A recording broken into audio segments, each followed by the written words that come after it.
আমাদের দিনাজপুরের ঐতিহ্যবাহী খাবারের ভিতরে একটা হচ্ছে হাঁসের গোস্ত, চালের রুটি আর খিরসা। এজন্য আমার এটা আরও ভীষণ পছন্দ। আমাদের দিনাজপুরে জন্ম না হলেও মেবি আমার হাঁসের গোস্ত পছন্দ হতো। আমার এত পরিমাণে আমি পছন্দ করি। তো যাই হোক, সেই ফুল রেসিপিটা আজকে আপনাদের সঙ্গে শেয়ার করবো। হ্যালো এভরিওয়ান, আসসালামু আলাইকুম। কেমন আছেন সবাই? আশা করি সকলেই ভালো আছেন। যে যেখান থেকে আমার ভিডিওটা দেখতেছেন, প্লিজ একটা লাইক করবেন, একটা কমেন্ট দিবেন আর ভিডিওটা শেয়ার করে দিবেন।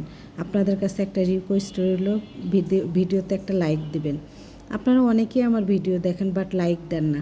এত কষ্ট করতেছি পেজটা নিয়ে, কিন্তু আপনারা যদি একটু ভালোবাসা দেন তাহলে আমরা এই ছোট্ট পেজটা একটু বড় হবে। তো যাই হোক, আমি হচ্ছে হাঁসের গোস্ততে আমাদের বাড়িতে হচ্ছে, আমাদের দিনাজপুরে হচ্ছে হাঁসের গোস্ততে আস্ত মশলা দেয়। এর জন্য আমি আদাটা ছেঁচে দিলাম। আর দেওয়ার পর হচ্ছে রসুন দিছি, পেঁয়াজ দিছি। আমি হচ্ছে ছোট ছোট রসুন দেই, মানে আস্ত রসুনগুলা। তো সেটা নাই, এই জন্য আমি এভাবেই দিলাম। আর এই যে বড় রসুন যেটা আপনি দেখতে পাচ্ছেন, এটা কিন্তু থাকবে না। আমার মনে হয় আমাদের যদি দিনাজপুর ঐতিহ্যবাহী খাবারের ভিতরে থাকে, ঐতিহ্যবাহী খাবারের ভিতরে হচ্ছে হাঁসের গোস্তটা আমাদের দিনাজপুরের মানুষ বেশি পছন্দ করে। আমি অন্য অন্য ডিস্ট্রিক্টের মানুষের সঙ্গে থেকেছি বা থাকতেছি, বা আমার অন্য ডিস্ট্রিক্টে বিয়ে হয়েছে, তারা এত হাঁসের গোস্তটা পছন্দ করে না। আমাকে কেউ যদি বলে যে হাঁসের গোস্ত পছন্দ, মানে দুইটা যদি অপশন দেয়, এক হাঁসের গোস্ত, এক গরুর গোস্ত, কোনটা তোমার পছন্দ, আমি আগে বলবো যে আমার হাঁসের গোস্ত পছন্দ। আমার এত পরিমাণে হাঁসের গোস্ত, আর হাঁসের গোস্তর ভিতরে আস্ত মশলা, তাহলে তো কথাই থাকে না আর কোনো।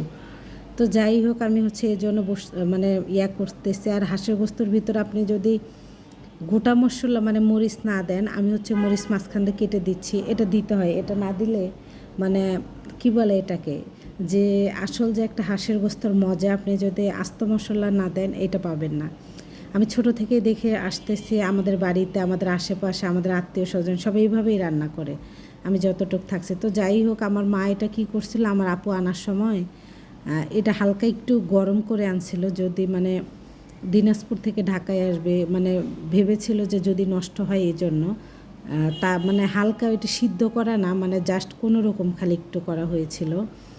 তো আমি আবার সব কিছু দিয়ে একটু মাখিয়ে নিলাম। এটা খুন্তিতে মাখাইলেও হয়তো, তো আমি একটু আপনাদের দেখার সুবাদে একটু মাখিয়ে দিলাম।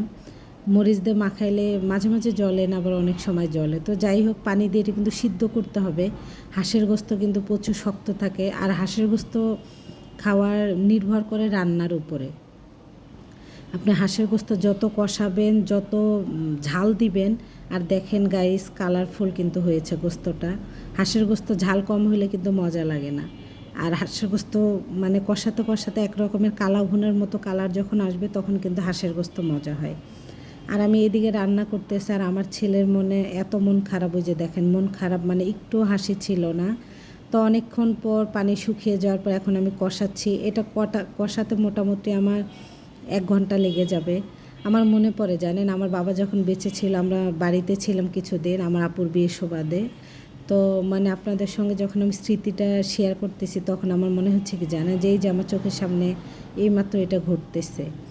তো আমাদের ওইদিকে শীতের সময় হাঁসের গোস্ত দিয়ে পিকনিক প্রচণ্ড খায় ক্ষেতের ভিতরে। তো আমার বাবা হচ্ছে পিকনিক খাচ্ছিল হাঁসের গোস্ত দিয়ে। এটা পিকনিক বলে না, আমাদের ওইদিকে বলে ভুলকাপাতি। তো আমার বাবা আমাকে এভাবে নিয়ে যেত, আমার মা রান্না করতো, মা কষাইতো, তারপর আমরা বসে বসে খেতাম। আমার বাড়ির সামনে বাড়িতে হাঁস আনলেও মা কষাতো, আর আমরা বসে বসে খেতাম। চুলা পারে, মাটির চুলায় রান্না, খোলা আকাশের নিচে মা এক পিস করে দিত, ঢাকনার উপরে খেতাম। কি মজা না, সেদিনগুলো অনেক মিস করি। তো যাই হোক, হাঁসের গোস্তটা আমার হয়ে গেছে। তারপর আমি খিরসা রান্না করবো। আচ্ছা, কোন কোন এলাকায় এই খিরসাটা রান্না করে অবশ্যই জানাবেন। আমি হচ্ছে এটা চাইলের গুঁড়ি দিয়ে, আর দুধ আর চিনি আর হচ্ছে এলাচ দিয়ে দিছি। আপনারা কিশমিশ দিতে পারেন। এই খিরসাটা খেতে কিন্তু ভীষণ মজা। আমি কিন্তু পানি দিই নেই, সবগুলোই কিন্তু দুধ দিয়ে। আর শুধু দুধ দিয়ে যদি আপনি দুধটা একটু ঘন করে খিরসাটা রান্না করেন, তাহলে তো কথাই নাই। আর আপনাদের কোন কোন এলাকায় হাঁসের গোস্তটা মানে অনেক হয় না, যে পছন্দের ভিতরে একটা অবশ্যই জানাবেন। তো আমার খিরসাটা হয়ে গেছে, ঠান্ডা করবার। এইদিকে আমি রুটি টুটি সবই বানিয়ে ফেলছি, সেগুলো আপনাদের সঙ্গে শেয়ার করা হয় নাই। তো এই যে রাত্রে খেতে বসছি, বাবু অনেক মানে ওদের হচ্ছে, আমাদের 4 জনের এত হাঁসের গোস্ত পছন্দ। আর আমার কি মনে হয় জানেন, আমি এই জীবনে মনে আমার হাঁসের গোস্ত অপছন্দ, মানে পছন্দ ছাড়া অপছন্দ হবে না, আমার এতটা পছন্দ। তো যাই হোক, সবাই ভালো থাকবেন, দেখা হচ্ছে নেক্সট ভিডিওতে। আল্লাহ হাফেজ।